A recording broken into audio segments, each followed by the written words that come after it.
Assalamualaikum warahmatullahi wabarakatuh.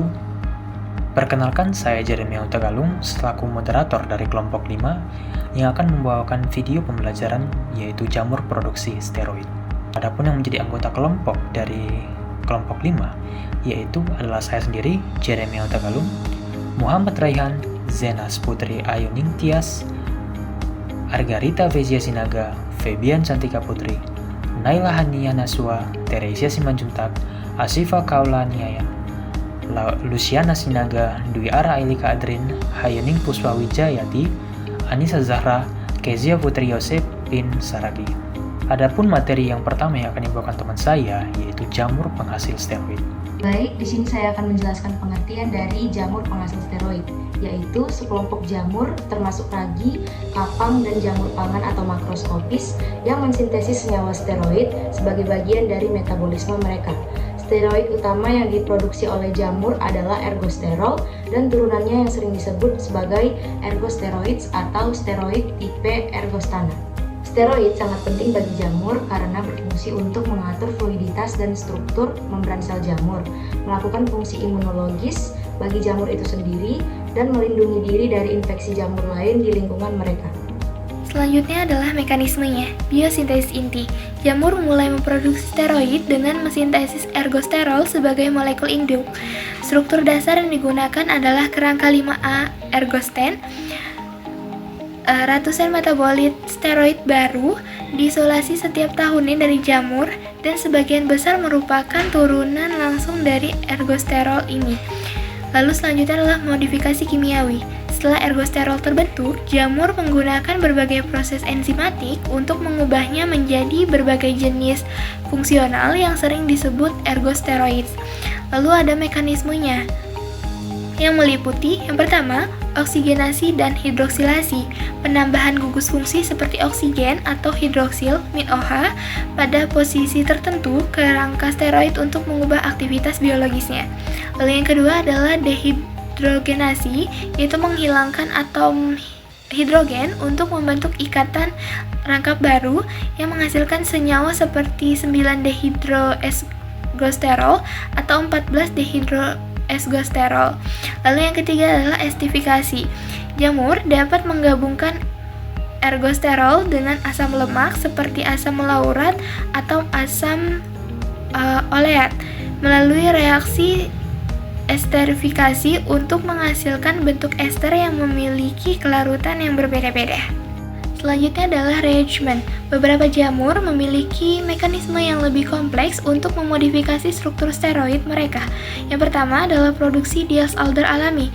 Jamur tertentu seperti Aspergillus sp dapat menghasilkan steroid pentasiklik melalui reaksi Diels alder alami, misalnya dengan menggabungkan turunan steroid dengan asam fumarat. Lalu yang kedua adalah memodifikasi cincin. Jamur dapat melakukan penataan ulang pada cincin karbon tetrasiliknya seperti pada steroid tipe 1, abeoorgasten, untuk menghasilkan senyawa dengan kompleksitas struktural yang tinggi. Lalu yang terakhir adalah produksi melalui kultivasi. Selain produksi alami, secara mandiri beberapa jamur endofit dapat dirangsang untuk memproduksi steroid tertentu melalui mekanisme kultivasi, yaitu menumbuhkan dua jenis jamur bersama-sama yang memicu jalur metabolisme sekunder yang biasanya tidak aktif. Adapun ciri-cirinya, yang pertama, spesifitas enzimatik tinggi, yang kedua adalah kemampuan hidroksilasi, yang ketiga adalah kondisi reaksi ringan, dan yang keempat adalah selektivitas steric. Lalu yang terakhir ada mudah dibudidayakan.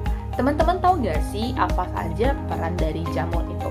Nah, jamur sebenarnya bisa digunakan sebagai media untuk memfasilitasi produksi kortikosteroid.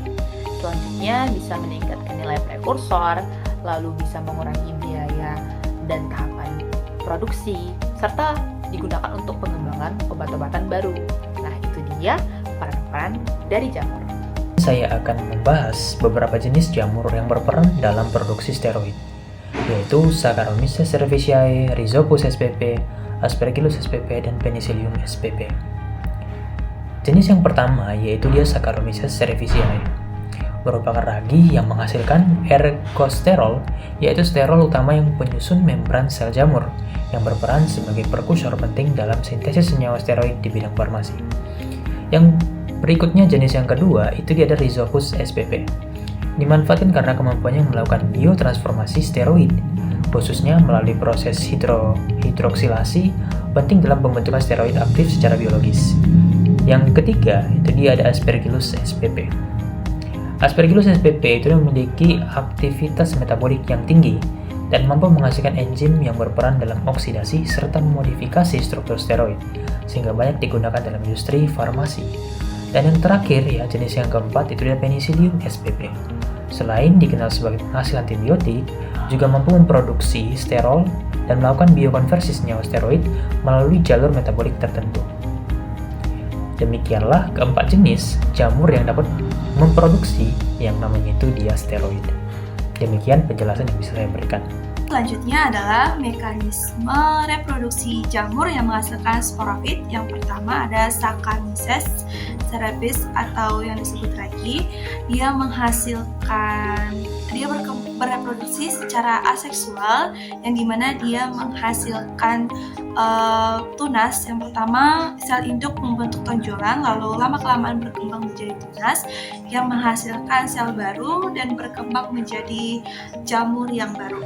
Lalu yang kedua ada Rhizopus spp atau yang disebut sebagai jamur roti, di mana ini berkembang biak juga secara aseksual, di mana dia menghasilkan sporangiosspora di dalam sporangium atau kantong spora, yang lama-kelamaan kantong spora akan memecah dan spora di dalamnya akan menyebar, yang berkembang menjadi sel baru dan juga menjadi jamur baru. Yang ketiga yaitu Penicillium spp. Dia berkembang biak juga secara aseksual, di mana dia menghasilkan konida. Terakhir atau jamur keempat yaitu Aspergillus spp, di mana dia sama seperti Penicillium spp yang menghasilkan konida, di mana konida tersebut bermassa yang ringan sehingga mudah dibawa oleh udara, yang akhirnya dia akan terjatuh di tanah dan akan bertumbuh dan berkembang menjadi sel jamur baru. Kesimpulannya, keempat jamur tersebut menghasilkan konida seperti Aspergillus spp dan juga Penicillium spp, lalu Rhizopus menghasilkan spora, dan yang terakhir, jamur terakhir atau ragi menghasilkan tonjolan atau tunas. Manfaat jamur pada produksi steroid. 1. Biotransformasi. Dalam industri farmasi, peran utama jamur dalam produksi steroid modern adalah sebagai agen biologis untuk mengubah struktur steroid yang sudah ada atau biotransformasi. Proses ini lebih efisien dan ramah lingkungan dibandingkan sintesis kimia murni. 2. Sumber senyawa steroid alami. Beberapa jenis jamur secara alami menghasilkan senyawa steroid atau prekursor steroid yang memiliki manfaat kesehatan. Di antaranya yang pertama yaitu antiinflamasi. Steroid jamur berpotensi mencegah penyakit inflamasi kronis dan autoimun atau mengatur respons peradangan. Yang kedua, manajemen diabetes tipe 2, di mana steroid jamur tertentu dapat membantu mengurangi hiperlipidemia atau tingginya lemak darah yang bermanfaat bagi penderita diabetes. Yang ketiga, penguat kekebalan tubuh, di mana kandungan beta-glukan dan antioksidan melindungi sel dari kerusakan dan mendukung fungsi imun, yang secara tidak langsung mengatur peradangan. Nah, selanjutnya saya akan menjelaskan tentang keuntungan dan keunggulan jamur produksi steroid. Yang pertama itu ada keuntungan di bidang farmasi. Nah, keuntungan yang pertama itu adalah keuntungan dalam pengembangan obat. Jadi, jamur itu memungkinkan modifikasi struktur steroid secara sangat spesifik, sehingga memudahkan pengembangan obat dengan efektivitas farmakologis yang lebih terarah. Nah, hal ini juga memberikan keuntungan besar dalam desain obat karena struktur senyawa dapat disesuaikan untuk meningkatkan efektivitas terapi. Nah, yang kedua itu ada keuntungan dalam keamanan dan mutu produk. Jadi penggunaan jamur itu menghasilkan produk steroid dengan kemurnian dan stereoselektivitas tinggi. Nah, dalam bidang farmasi hal ini tuh sangat penting karena dapat berpengaruh langsung terhadap keamanan obat, stabilitas serta konsistensi dosis yang diberikan kepada pasien. Lalu yang ketiga itu ada keuntungan dalam efisiensi proses produksi obat. Nah, biotransformasi oleh jamur itu dapat menggantikan beberapa tahapan sintesis kimia yang kompleks. Dengan berkurangnya tahapan produksi, terus resiko kesalahan berkurang, kontaminasi juga lebih rendah. proses produksi obat itu menjadi lebih efisien dan terkontrol. Nah, yang keempat itu ada keuntungan dalam riset dan inovasi farmasi.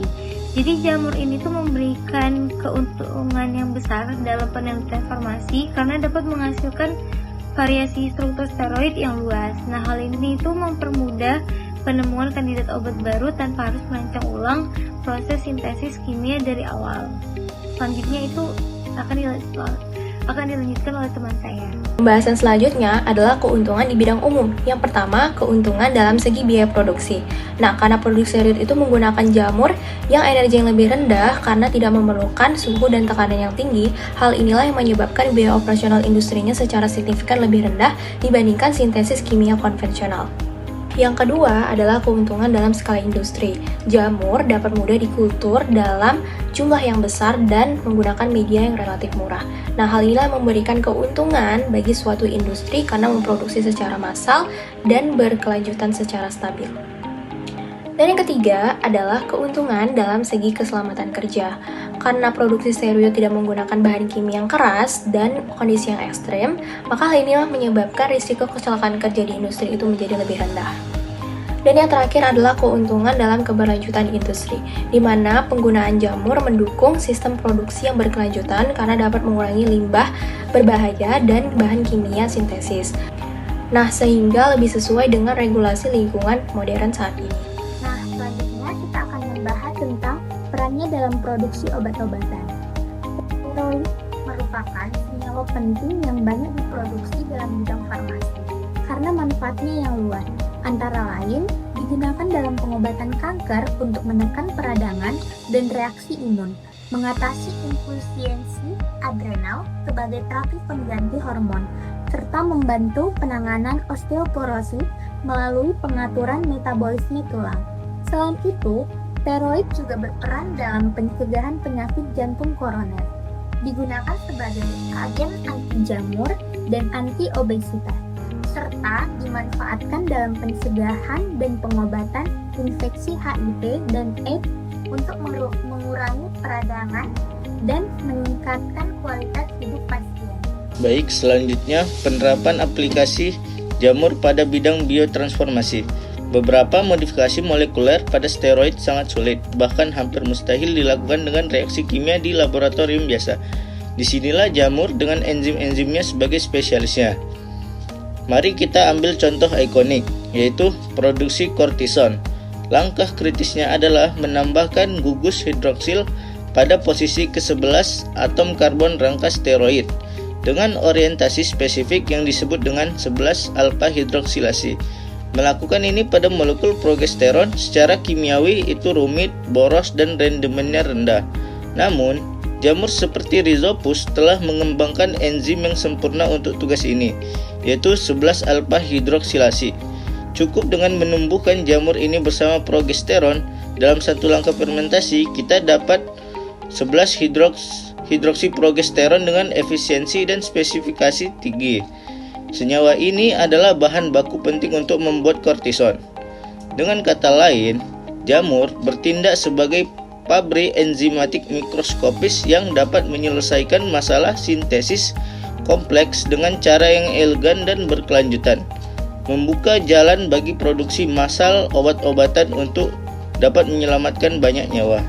Yang ketiga yaitu produksi testosteron dan juga boldenon. Mycobacterium neoaurum digunakan untuk menghasilkan testosteron dari fitosterol melalui proses 2 tahap. Tahap pertama yaitu konversi aerobik fitosterol menjadi androstenedion atau androstadienedion, diikuti dengan transformasi lebih lanjut menjadi testosteron dalam kondisi mikroaerofilik. Yang kedua yaitu Curvularia sp. FKM F3040 yaitu galur atau strain dari Curvularia sp adalah ascomycota yang menjanjikan dan mampu memodifikasi steroid. FKM F3040 ini dapat mengkonversi androstadienedion menjadi boldenon yang juga digunakan dalam bidang medis dan veteriner. Selanjutnya, produksi ursodeoxycholic acid atau UDCA. Jamur memiliki peran penting dalam produksi steroid, khususnya pada sintesis ursodeoxycholic acid atau UDCA yang banyak digunakan dalam terapi penyakit hati. jamur Gibberella-Z mampu mengubah asam litokolik atau LCA menjadi UDCA melalui proses 7-beta hidroksilasi. Reaksi ini sangat bernilai karena sulit dilakukan secara selektif melalui sintesis kimia konvensional. Pemanfaatan jamur dalam proses ini memberikan keuntungan berupa reaksi yang lebih spesifik dan efisien, sehingga menghasilkan UDCA dengan kemurnian yang tinggi. Selain itu, penggunaan mutan Gibberella-Z yang resisten terhadap ketokonazol terbukti dapat meningkatkan produktivitas UDCA, yang berdampak langsung pada efisiensi proses produksi. Demikian presentasi yang bisa kami berikan. Selanjutnya kita akan masuk ke tahap kesimpulan dari segala materi yang telah kami jelaskan. Adapun yang menjadi kesimpulannya adalah jamur penghasil steroid adalah kelompok jamur ragi kapang, jamur makroskopis yang mensintesis ergosterol sebagai molekul induk. Steroid ini berfungsi untuk mengatur fluiditas membran sel, fungsi imunologis, dan perlindungan diri. Proses produksinya melibatkan mekanisme biosintesis inti yang diikuti dengan modifikasi kimiawi seperti hidroksilasi, dehidrogenasi, dan esterifikasi. Jenis jamur yang berperan penting meliputi Saccharomyces cerevisiae, Rhizopus spp, Aspergillus spp, dan Penicillium spp.